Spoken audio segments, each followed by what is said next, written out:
যা কারণে নিজের ক্ষমতাকে দীর্ঘস্থায়িত করার জন্য জেলখানা বন্দী করেছিল, খাবার পর্যন্ত দেয় নাই, পানি পর্যন্ত দেয় নাই।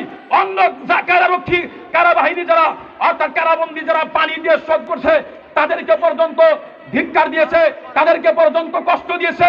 সেই মাজলুম নেতা আল্লামা মামুনুল হক সাহেব আমাদের মাসুদ উপস্থিত এখন বক্তব্য নিয়েছেন। কারা নির্যাতিত, বারবার কারা নির্যাতিত মাজলুম আলেমে দ্বীন বাংলাদেশ খেলাফত মজলিসের সম্মানিত আমির শাইখুল হাদিস ইবনে শাইখুল হাদিস আল্লামা মামুনুল হক, আল্লামা মামুনুল হক। নারায়ে তাকবীর, আল্লাহু আকবার।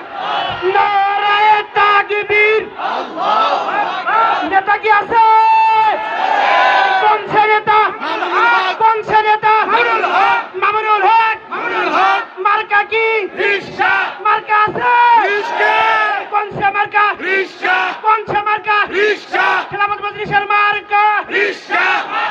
আমাদের মার্কা রিশকা মার্কা, জনগণের মার্কা রিশকা মার্কা, সিরাজগঞ্জবাসীর মার্কা রিশকা মার্কা।